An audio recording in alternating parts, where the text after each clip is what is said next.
Hey, everybody. Welcome to Ron Line Report. Today's guest has been in the sport for over 40 years as an athlete, as a sponsored athlete, as a journalist. You name it, he's done it. He's still going strong. Please welcome Shawn Ray. What's up, Shawn? Big Ron. Happy to be here, brother. I've pretty much done it all. When you say 40 years in the game, I've actually been involved in the game longer. I'll be 60 in September. I know we're all growing old together. 60 sounds like that number.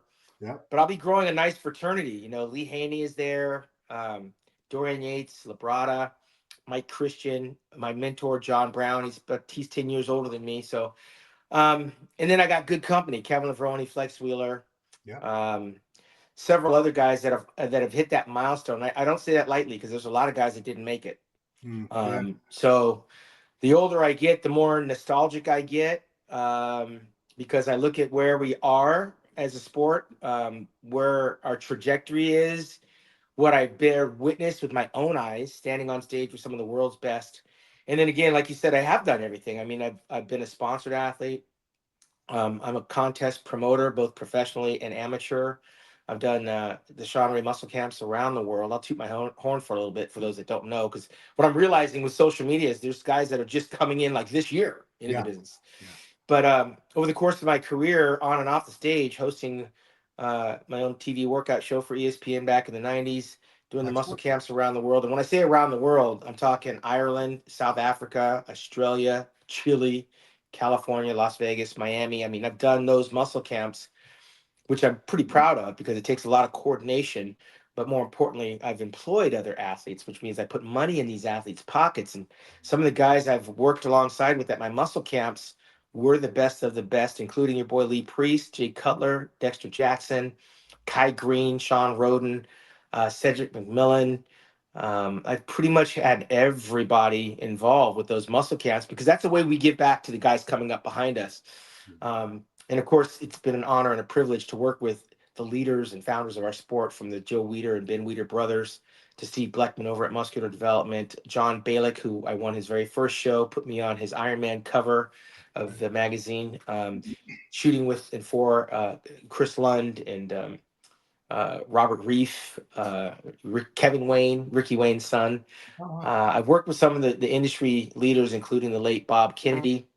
And so the closer I get to age 60, the more nostalgic I become about the people I've worked with and the guys I've competed with, from Lou Ferrigno, Robbie Robinson, Bob Paris. I mean, these guys were my idols coming up as a teenager. And now with my show in Hawaii on its 8th year, watching some guys come up, win the amateurs, go on to win their pro cards, and then wind up in the Olympia.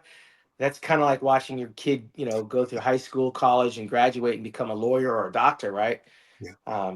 So yeah, it's interesting times. I'm just as busy now as I was then, traveling the world as a global missionary and ambassador for the sport, promoting it with working with and for Jake Wood, the owner of Mr. Olympia and Wings of Strength, along with one of the best supplement companies, Mutant, and Jim McMahon and all the crew over there, Ian and George and Dusty. I mean, we got some really cool people at Mutant, and now working for Rudy Panada, the maker of the best gym equipment in the world. Panada Gym Equipment is global, and getting on board with them, joining Bob Chick and Lee Haney and some of the other guys, Phil Heath and Ronnie Coleman, has been nothing short of amazing. So the wheels are churning, and I'm getting ready now to go support the Prez, Jim Mannion's show over in Pittsburgh.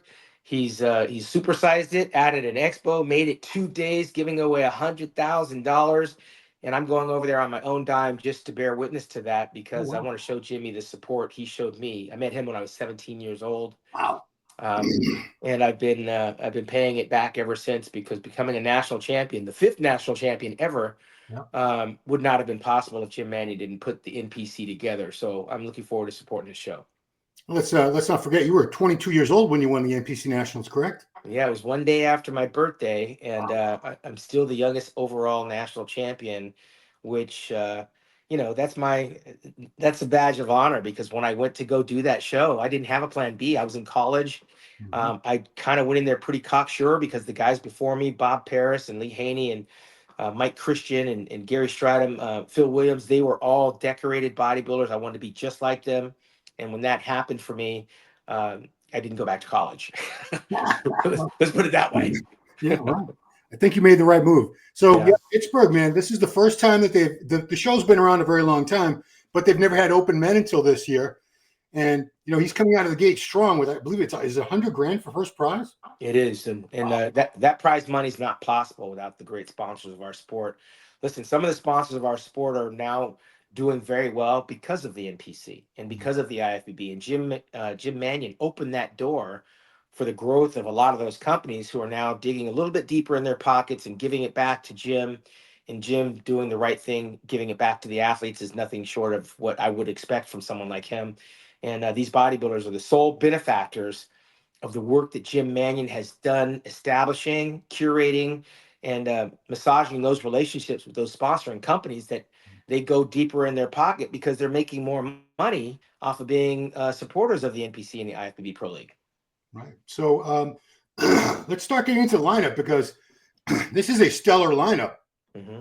I would never expected this guy. If you told me a few months ago, Derek Lunsford's going to jump into the Pittsburgh Pro. I mean, the Arnold Classic was surprising enough, but for him to jump into a show that's in May, this is I don't know. I have two minds of this, and I want to hear what you have to say. The Arnold was a gamble, because prepping multiple times a year, not everybody can do it and be 100% at all shows. I don't think anyone's ever been their absolute best at all three shows if they've done that over the course of a year. But he also went up against Sampson, who was a reigning Mr. Olympia, and beating him was a long shot. He did it. But now here we are 2 months later, May to April, a little over 2 months later, and he's back on stage again. He wants that big title of Pittsburgh Pro. He wants that $100,000. I see him as obviously the odds-on favorite. He's a Mr. Olympia champion. Is this his show to lose, or is there anyone that can possibly push Lunsford here? Yeah, I mean, this is his show to lose. This is not unique. Back when I was coming up in the 90s, we would see this quite often with Vince Taylor, with Flex Wheeler, with Kevin Levrone, with Chris Cormier. These are some of the winningest bodybuilders on the planet in the history of our business. What Derek is doing is not unique.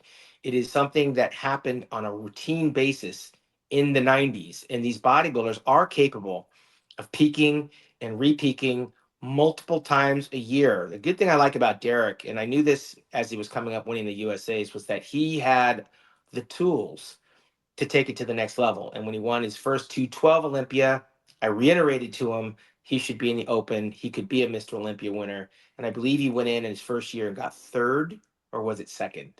First Mr. Olympia, I believe he was fifth. No, that was his first 212 Olympia. The first Open Olympia, wasn't he second? I think he was second in the Second following year. Yeah, The following year he won. But I mean, it didn't take a rocket science. I just had a closer view than many people because I was at the USA. I was at the Olympia when he won the 212. I mean, I witnessed his whole career, so I knew that this was a guy that had the potential, just like I believe Keon Pearson has the same potential to do what Derek Lunsford has done. Going into Pittsburgh, I just want to make it crystal clear. This is what bodybuilders do, right? This guy's got to put food on the table. I believe he's a new father. He's got confidence that comes along with winning. He doesn't really, in my opinion, have a lot to lose because he's not a 260-pound, 6-foot bodybuilder. Mm. Staying on point after the Arnold Classic is not that hard. The only thing I'm concerned about with Derek is, does he run out of gas by the time October comes? Because again, he's a new father, uncharted waters. He has opened a gym. He's come into some newfound fortune in terms of the finance. He seems to be doing everything right. He was able to change coaches seamlessly and maintain. This is not the Olympia. He does not have to be 100% to beat these guys. However formidable they are, Nick Walker, Fitzwater, they pose a challenge, but they are not better bodybuilders than Derek. So Derek doesn't, like Dorian, like Ronnie, I don't believe has to show up and peak. Now, we did see this happen to Andrea Shaw, and she was dethroned a month before the Olympia at the Wings of Strength Rising Phoenix by a bodybuilder that did not have her genetic gifts. But she fixed that by the time the Olympia came around.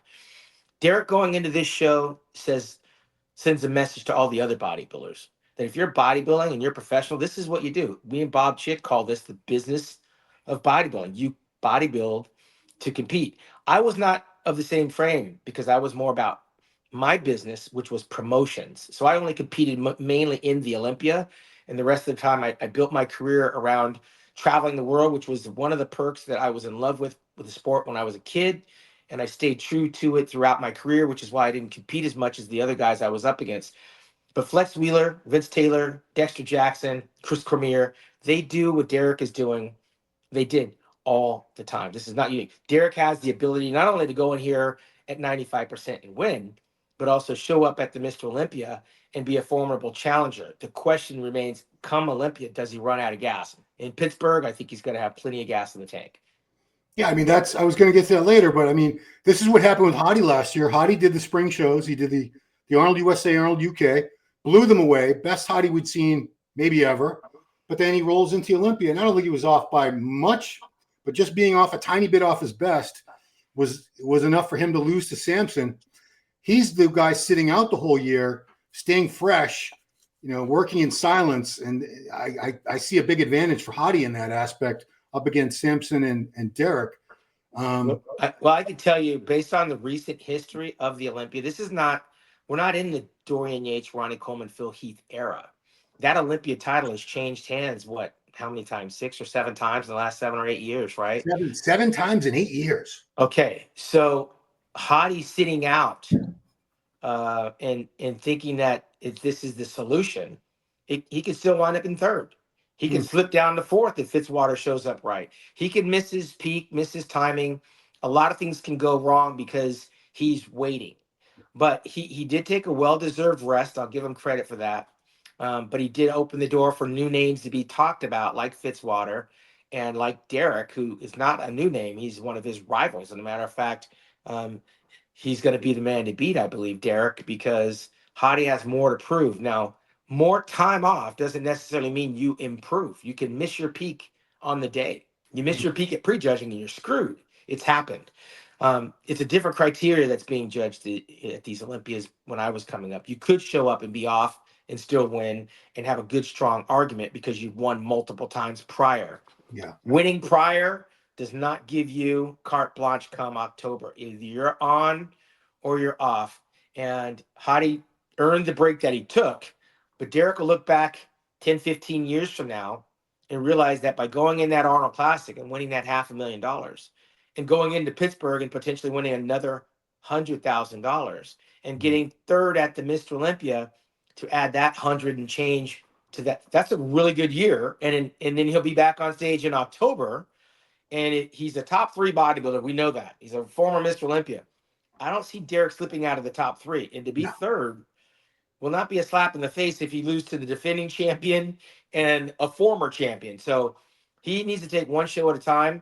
Going to Pittsburgh is a great strategy. I would have recommended that had he consulted with me, and worry about the Olympia when the Olympia comes. Do you know how many guys have been training for the Olympia, gone to Las Vegas and was ready and didn't even step on the stage?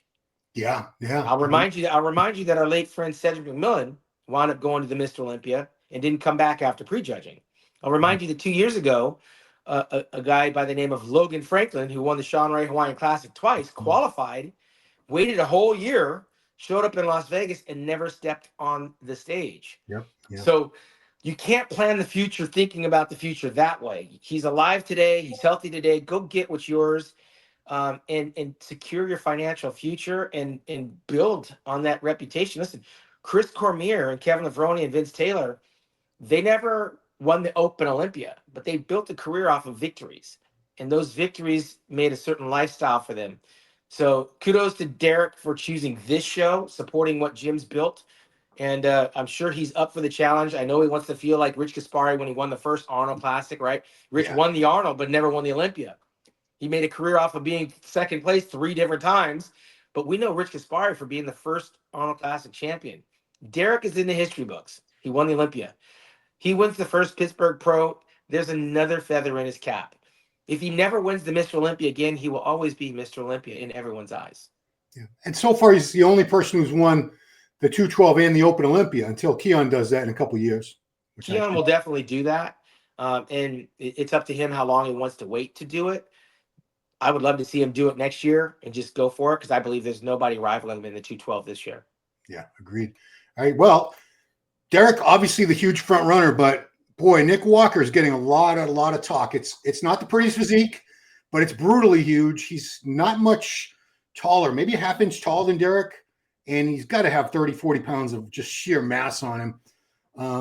I don't know, man. There's talk that maybe in some weird scenario, Nick Walker wins this Pittsburgh. What do you think his chances might be? Well, he's got a chance. He's got to be very careful with those deltoids. We saw that happening with Nasser El Somebody of my day. We saw that happen with Big Ramy throwing off his balance, and even Hadi Chupin they were critical about his shoulders. And Nick Walker has now put himself in the critical to watch out for the deltoid area, which might become an eyesore and could be something that he gets marked down for. So he's got to be careful with those delts. He doesn't have the prettiest physique, like you said, and we watched Branch Warren win 2 Arnold Classics and a first Olympia runner-up with that physique. So he's capable, like Branch, of beating guys that are actually better than him based on his pure muscle. But again, looking great by yourself in a gym in black and white photos with ideal lighting weeks out from a contest is not the same as the pressure of standing there backstage, oiled up, tanned up, with all the eyes waiting for your return after being out of the limelight for a while, and you're standing on stage with the former Mr. Olympia and the reigning Arnold Classic champion with a lot of expectation and a lot of pressure. We've seen people melt under those same circumstances. We'll find out if Nick can rise to the occasion. Yeah, I mean, like you said, everybody looks amazing on Instagram. Beautiful lighting, curated photos. People probably post one photo for every 50 they take. Stage light is unforgiving. Yeah. That's why I think a lot of people get disappointed when they go to shows or even when they watch the stream and they see, wow, he doesn't look the way I thought he was going to look. He looked way better on his updates leading up to the show. Even like in the hotel room 2 hours ago, the picture he posted. But you have no choice on stage. The lighting is blasting you from every possible angle. Can't hide anything. It's going to be interesting. But Nick, man, imagine, Well, let me give you a little perspective, Ron. We're looking at this photo here. Yeah. He's got 0 tan. There is 0 oil.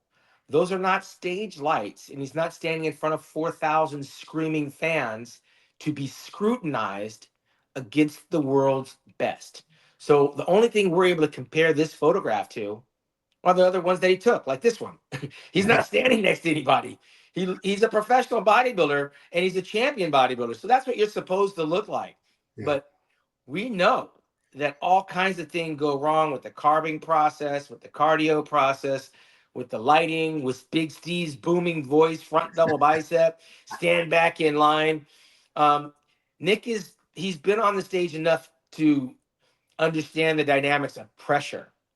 But will he be able to come back after pulling out of the Olympia because his mental mindset wasn't right? Again, he's by himself on this journey on Instagram and his social media. But when you stand on stage and you got to warm up backstage and you see your rivals and you got to go out there and prove it, that's where the rubber hits the road, which is why this Pittsburgh show is going to be so interesting to witness. Yeah, agreed. So obviously Martin Fitzwater, another possible winner. Who knows? I mean, he caught Derek Lunsford and almost beat him at this past Olympia, but that was a very downsized in the legs, a depleted looking Derek, way off his best. I know Martin's been making improvements and so forth. I kind of see the real battle between. I see Derek winning, and I sort of see the battle being his second place between Martin and Nick again. I'd be very curious to see who beats who at this show. Yeah, I mean, I agree with you. Fitzwater posed last weekend with a couple other guys at Jack to Tony's show in St. Louis, and I was there as a guest. And he just took his shirt off. He didn't want to do the full guest posing routine, which I thought, as a professional, thought it was a mistake. Would have been a great time for him to practice his routine and get up there and do the entire business of bodybuilding. But he gave them a sneak peek glimpse and just took his shirt off. Again, no oil, pale white, pink when he was holding his breath, hitting his shots. Fitzwater has everything, and he's moving in the right direction. Now you throw in Derek with a different type of physique up against Nick, who's had a very, very long, extensive time away from the stage. We're going to find out what Fitzwater is up again. He doesn't have the same muscularity as you can see. He looks almost downsized after looking at Big Nick. Yeah. But he has a prettier shape, and it's his pretty shape that I think a lot of guys, including the judges, might be drawn to over the chunky, muscular Nick Walker, who again, the deltoids are a little bit overpowering. The varicose veins in the legs are a little bit distracting. It comes down to the judge's personal preference of whether they like a pretty physique or the chunky muscular physique. These are two different physiques. I don't think that they're very comparable, because I think that right now, looking at Fitzwater posing and after looking at Nick posing, Nick almost looks 20, 25 pounds heavier at the same height. So we know that this can go one of two ways. It could be a muscular competition or it could be a shape competition. Fitzwater wins in the shape department. So that's really where the contest is. I think Derek wins this show, and Nick and Fitzwater are going to be battling it out for second place. But we got one other guy that I'm looking at coming out of Brazil, and the Arnold Classic, that might throw a monkey wrench in this whole thing. Talking about this dude right here. He's got a lot of muscle, right? I mean, I saw him win the Arnold Classic. I was only online. I wasn't there in person. I'm not a big fan of the midsection because he's just missing a little bit of detail. His legs are on par with Nick Walker, if not better. I would say they're better. He's got better legs than Nick. I say they're better. It's his midsection he's going to have to be mindful of throughout the competition, in standing relaxed, in between poses. I wasn't a fan of his color. It looks a little bit dirty and a little bit muddy. I'm not sure what product he used, but Derek will make him look out of place because Derek's color is always spot on. And again, if he starts moving back and forth like Mike Matarazzo, kind of prowling around the stage like a branch warren, his stomach will be distended. He'll be breathing heavily, and he can't afford to do that against these more shapelier bodybuilders. Yeah, but we didn't say the name, so we're looking at GoodVito guys. Vitaly Ogolnikov, originally from Russia, now living in Brazil. You know, I don't see him cracking top 3, top 4 at this show yet. To me, he's a work in progress. Those legs are done. Stick a fork in them. Arms, upper body in general to match those legs. He needs to fill out a little bit more, the back in particular.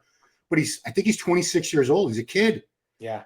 He's got the potential. And again, I think it's a long road from that Arnold Classic, but he did what I thought Fitzwater should have done a week ago.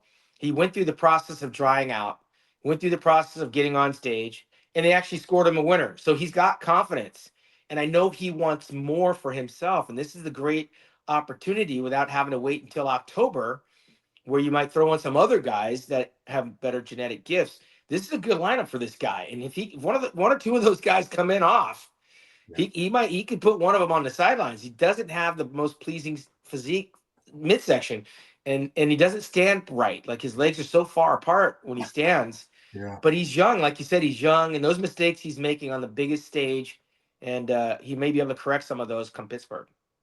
Yeah, you know, I heard some people criticizing him, like, why is he doing this show? There's no way he's winning. But, you know, if you want to, I'm always been of the belief, and I think you agree, if you want to be the best, eventually you need to get yourself up there on stage next to them and start being compared to them, even if you're not ready to beat them quite yet. He's got nothing to lose. And why wait until you're up against the world's best on the biggest stage, which is the Olympia? This guy, like you said, if he's in his 20s, he's going to have a nice resume in the next 3 to 5 years with experience to where he may be able to only compete once a year. But right now, this experience is invaluable to a young bodybuilder, being put through the poses, being compared to some of the best. And again, it's like wine. It's got to mature. You got to let it marinate just a little bit. But by staying on the diet from the Arnold of Brazil, he's training closer to his body weight. He's letting those muscles get the detail that they need condition-wise. And then what does he have to lose? He's not a favorite to win. So he's got everything to gain by getting the stage experience and comparing with some of the world's best. I mean, Fitzwater was 4th. I mean, Derek is a former Mr. Olympia. Nick Walker's won the Arnold Classic. This is a great lineup for him. Yeah. You know, a guy that I don't think gets enough love, and I'm guilty of it. Sometimes I just forget about him. Maybe it's because he's all the way over in Netherlands. But William Bonac is an Mr. Olympia runner-up. He's a 2-time Arnold Classic champ. Came back strong last year after a year away from the stage and a serious leg injury. Won a show, and you know, he's still top 5 at the Arnold, still top 10 in the Olympia. I think he might surprise some people at this show. What do you think Well, about I don't know that it'd be a surprise. Listen, Yeah. William just won over in Germany, right? Didn't he win the Germany over FIBO? No, that was Andrew. Okay, so he He was won. second. He did win a show last year, though. He came back and won one of those. I can't remember the name. It was in Spain. He won that. Yeah, I mean, there are shows out there that he Oh, I'm can sorry, win. Detroit. He won Detroit as well. Yeah, Detroit. Yeah, Detroit. That's what he won before the FIBO, I think it was. But Yeah. there are shows out there that this kid can win. This is not one of them. It's going to be great. I think, like Bob Chick said, he's probably making the retirement tour right now. I don't think he's got any grand illusions of beating these guys that are much younger than him, but he can hold his own in certain elements. And a top 5 placing for William Bonac at this show would be a nice feather in his cap because, again, I think we're looking at the next Masters Mr. Olympia this August coming up. Wow. He, by competing in this show, it forces him not to balloon up in between getting ready for the Masters Olympia, which I think he's already thrown his name in there. Yeah. Because I talked exclusively with Brandon Curry at the FIBO, and he is not going. Brandon Curry, on paper, would have been this year's Masters Olympia winner. By him pulling out, I'm putting all my money on William Bonac winning that show over in Japan, I believe, this August. It does have a new date. I think it moved up. I think it moved up to August 9th and 10th, if I'm not mistaken. Sounds right. This is not a show that William's going to win. It's a show that he needs to do to stay on his diet and to stay on course to become the next Masters Olympia champion. Right on. So last guy I want to talk about in the Open, all the way from Slovakia, which Czechoslovakia used to be one big country. They've narrowed it down to a couple ones. Talk about Krizo. Where did I put him? Krizo. So Michal Krizo, I think I had him at the top here. Here we go. So these are gym pictures, obviously. Fully pumped. Good lighting, probably like a skylight right there. Yeah. We're not seeing like a full physique and posing trunks on a stage, but my goodness, the detail, the separation, the thin skin, that's something we just don't see that often anymore. No, and he's like the new Dennis James of the gym. I mean, Dennis James looked like Mr. Olympia in the gym, right? Yeah. I mean, this guy in the gym right now, who's going to beat that? He's sick. Again, he's ghostly white, no oil. He's not depleted. And he's probably a lot bigger here than he'll actually wind up on the stage. So yeah, the gym light can do wonders to a physique. If he can bring this look to the stage, yeah, he's going to be very formidable. But unfortunately for Krizo, his back doesn't match his front. And I think his legs still need a little bit of work, which is probably why he has those sweatpants on. I'd like to see him on his leg day do those type of poses for his legs and show us some real progress. But Krizo is big. He reminds me of, remember Alexander Fedorov back in the day when he came out of Russia? Oh yeah. Yeah, he was the next big thing out of the Eastern Bloc country. Krizo right now is that guy. But again, what we're looking at in the gym is not always what we see on the day of the show. Krizo has a tendency to fade fast and get lost in that lineup. But if he could bring the condition and darken that tan up and come on with the right color and not disappear on the stage when he turns to the rear, it'll be interesting what the judges decide to do with him, because this guy's got a lot of muscle, man. And he's tall. He's big. Yeah, 6 foot. He's also working with the new coach, George Farrer, for the first time. Yeah, and George knows how to dial people in. Look, I don't think Krizo's condition is going to be a concern. I think, again, there's some structural things that might hold him back against these other Olympians that might exploit the differences between the two physiques. This is not a show that Krizo is going to win, but there are shows out there that Krizo can win and can wind up going to the Olympia. Again, everybody's dream is to go to the Olympia, but you got to have that moment of success and fortune to have the confidence to go to the Olympia, right? Like, he's got to get a victory. And I don't think this will be the one, but if he stays on his diet and continues through the summer, he might be able to find a show that has victory for him, because we do have a lot more shows. That's true. All right. Well, I want to mention Classic real briefly, because you put on a Pro Classic show. I think we're both big fans of the division, Classic Physique. Yeah. This is my pick right here. Where'd he go? Rough Diesel, Terrence Ruffin. He's been away for a little while. Well, not too long, but he took a year off and he put on some size, which I think that's all he needed, was a little bit more size. And personally, this is one of my favorite physiques of all time in this division. I see him as a front runner. Yeah, he's got the classic lines. Again, he's very slight in the leg department, but he's a little guy. I don't think he's 5'6". I don't think he breaks the 200-pound barrier. And we've been witnessing with classic physique a lot of 6-footers. I mean, almost all the good guys in classic physique have been, as of late, about 6 feet tall. This guy is put together structurally well. He's very slight in the hamstrings, very light in the calves. The criteria is different. He reminds me of the new Tony Pearson. Tony Pearson, a former Universe America champion from back in the 80s, had this tiny little waist, huge vacuum, looked phenomenal in his lat spread. His front double bicep was sick by himself. And he went on to win several shows. Yeah. Rough Diesel can win some shows. If these taller classic physique guys show up and they don't bring that presentation the way that Diesel does, the eyes are all going to come to Rough Diesel. Because even standing relaxed, you feel like you're looking at Lee Labrada. Yeah. When you're watching him go in and out of the poses, you're looking at a seasoned veteran, somebody who understands the art of posing. This guy flew out to Houston, worked closely with Lee Labrada. I believe he's the recipient of a Best Poser Award. So Classic was developed to show us those lines and show us the artistry of bodybuilding, which was lost. He can make a bigger, better class physique guy look like an amateur simply by using the tools that he has, which is the art of illusion. He's the new Tony Pearson. Yeah, I'm trying to think who else is in. I know the youngster Jose Manuel Munoz. These names, yeah. So I do my best.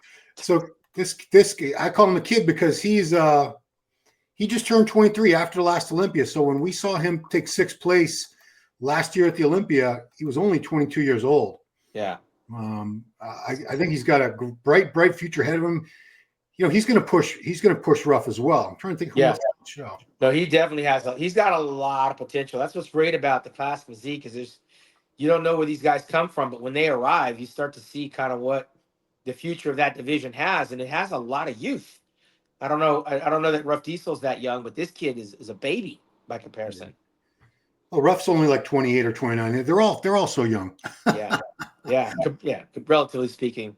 I mean, for us. I mean, when we start making comparisons, listen, Lee Haney won his first Olympia at 23 years old, right? So Arnold too, right? Yeah, Arnold too. I mean, the evolution of the game is that the most recent youngest person to win the Olympia would have been Derek, and Derek, I believe, is already 30-something years old, correct? 31. Yeah, he's still pretty. I mean, it's funny how we look at age now versus how we looked at it back when we were pups in the sport. Back in the old days, a guy in his mid-30s. I remember, to me, Lee Haney, when he retired, he was only 31, right? Yeah. To me, I was 21, and I'm like, and this is a grown. To me, he was so old and so mature and so wise, and I'm like, wow, he was 31 years old. And when I got to 31, I'm like, man, I don't feel like I'm that old or wise or mature. Not only that, but he was so accomplished, right? I mean, he was a father, a husband, been around the world, had 8 standout trophies at 31. I mean, he did a lot in those 31 years. Yeah, I'm trying to think. There was one other big name doing Classic. Can you recall who it was? Yeah, I should have prepared a little bit. Well, I'll be doing full previews next week when I have the full list of the competitors. So yeah, I mean, it's still shaping up. Listen, I'm just so glad that the gym has been able to expand. We've been waiting for him to do something big in the game, other than create the NPC, right? And the IFBB Pro League. We wanted something more. He's giving us more, not only with the prize money, but also with the slated 2-day convention. Unfortunately, it is Mother's Day weekend. I won't be there for the ladies' part and the some more amateurs on Sunday, but it's still going on Sunday. It's at the convention center, which is nice because that's where I was holding my shows. A lot of promoters hold their shows in high schools. Yeah. So they're stepping up their game there. And the list of guests that Mannion has got coming to that show is like it's like an all-star list of who's who that'll be in attendance at that competition. And again, a lot of us are paying our own way just because it's gym, and we want to show our support. I know that there's going to be an all-star cast of people coming out there to witness what's going on. It's all on their website. It's what's called the Pittsburgh Festival. You guys can find it Pit Power Fit on Instagram. Yeah. And these are the guest posers because this event was always known for having basically the whole top 10 of the Olympia, more or less, as on stage as guest posers. Now we have some Olympians competing, but we have he does have guest poses. I didn't think he was going to. Yeah, always. He's got Mr. Olympia, the reigning Mr. Olympia, Samson Dauda, Mike Summerfield, who is the heir to the classic Physique Olympia, possibly. Yeah. As is Ramon Dino. His actual name is Ramon Quiroz. Okay. And 212 Olympia champ Keon Pearson. So yeah, I just saw a video. I saw a video of Keon at 2:30 on his Instagram, and he looks just sick at this stage out from the Olympia. Keon is the real deal. Yeah, I think you're talking about this sort of broke. Yeah, broke Instagram. Look at that. Not many bodybuilders look like this in the off season. Wow. The weight. Look at how small. Remember Brian Buchanan? Of course I do. That's what his waist looks like here. But Brian Buchanan, this far out from a show, was like pregnant. You know. And Brian didn't have legs that matches with the body. I mean, Keon is. I honestly think Keon's the most genetically gifted person competing in the world right now. Yeah, I don't think you're going to get an argument out of very many people. But what I see in Keon, I saw with Derek Lunsford, he needs a little bit more pec, area. He's not 100%, but as he fills out and ages a little bit more, it comes with time. Keon can maybe be the next guy in line behind this generation of bodybuilders as they age out. Because remember, Ron, when I aged out in 2001, coming behind me was like, a few of the newer guys. It was like Victor Martinez and Tony Freeman and Branch Warren and Dennis Wolf. Yeah, and Dennis Wolf. So now this next wave that we're going to see get out of the way, Keon may be the last guy standing in 4 or 5 years. Oh, I mean, I would not. I'd be more surprised than not if he's not the Open Mr. Olympia champion 2 or 3 years from now. Yeah, that's exactly where he's headed for sure. Look, this is just phenomenal. I know it's not the Keon show today, but geez, we got to give this guy his props. Look at that. Yeah, and just the mere fact that he's guest posing, and he's not competing until October. Yeah. You rarely see that happen. Because remember, we've had some guest posers at Mannion Show, including me, in the month of May that looked like we just, we're at the buffet. Yeah, I mean. That's the thing about the Pittsburgh show is some of the people would be close to competition or they had just competed and they looked really lean, and then there'd be other people we caught them at their absolute worst, off sometimes in what we call now a health phase when they're off all the special supplements, and it was quite a hodgepodge of physiques up there. But yeah, again, really happy that Jim is still keeping the guest posing tradition alive at the Pittsburgh show. And absolutely. So do you have any official capacities at the show, or are you just there to support it? No, this is one of my, as a fan, bought the ticket, booked the hotel room, going out there to watch what's going down. And I call it witness history because the last time was the creation for me of the Arnold Classic back in 1989. I think this one might have some legs. And years from now, Tyler Mannion will be running this show. And JM will be sitting in the rocking chair with me. Saying, hey, my grandfather started this way back when, and the first champion was, well, I like to be there as well. I witnessed Gaspari win back in '89. It's very few things that we could say is the first in our industry. So this is one of the first, and I don't want to miss it.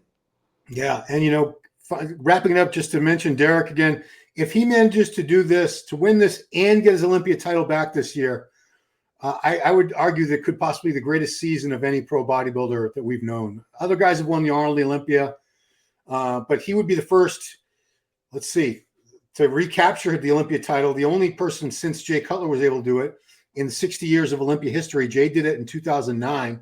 If Derek can pull that off this year after winning the Arnold and winning the first Pittsburgh Pro Show, good Lord. I believe that would be it'd be a record in prize money too, because I think it'd be $1.3 million in the course of 1 year, which, it sounds like a lot of money for a bodybuilder, because we do know that bodybuilding is on the lower end of the totem pole when it comes to finances in professional sports. But it is game changing when you're a brand new father and a new gym owner and you got vengeance on your mind. Remember, he's lost that trophy and he got beat by people that he beat in the past. Yeah. So right now, vengeance has got to be on his mind. Victory has got to be on his mind here in Pittsburgh. And that would be probably enough confidence just to go into the Olympia on just, electricity, on the idea that if he can repeat and win that contest, I mean, there's nothing else for him to accomplish at that stage of the game. And you know, I've always told people, you know, if I win the Olympia, I'm going to retire. Well, I spent 13 years trying to do it. It never happened.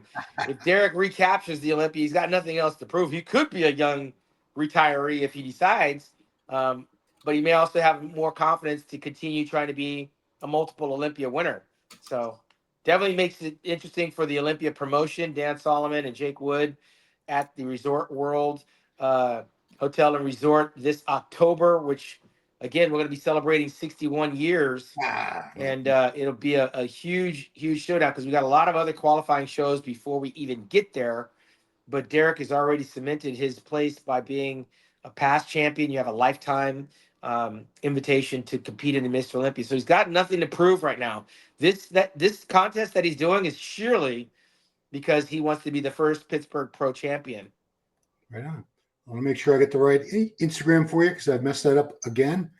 Did I do it right this time? Shawn Ray FBB Pro? Yeah. That's it. I screwed it up again. I thought that was it. No, that was FBB Pro. You got to learn to spell, but yes, it is Shawn Ray IFBB Pro. And again, I'll get it. It's the letters are so tiny on this band. Well, after Pittsburgh, man, and after the Olympia, my show comes up November the 8th at the Hilton Hawaiian Village Hotel and Resort, Ron. I'd like to have you out there reporting on it. So put it on your calendar. It's after the Olympia. Come out and take a break. Dude, you know, if anybody wants to bring me out, any sponsors or anything, here I am. You guys know where to reach me. Come out there and have a Mai Tai and drink out of a pineapple. I mean, you certainly were a smart guy to put that show in a place everybody wants to go to anyway. Yeah, well, when you love what you do, you got to make sure you're doing it in the right place. So Honolulu, Hawaii is the place to be this November the 8th. All right. Pro bikini and pro men's physique. Awesome, man. All right, well, Shawn, well, thank you so much. I know you're busy getting things wrapped up before you head off to Pittsburgh. Right. So appreciate you taking the time. And, you know, you pull no punches. You've got an amazing eye for physiques, and you're not afraid to speak your mind. So always love having you on. Thanks right on. We'll see you in Pittsburgh. All right, guys. Thanks for watching Ron Line Report with Shawn Ray. We'll see you next time.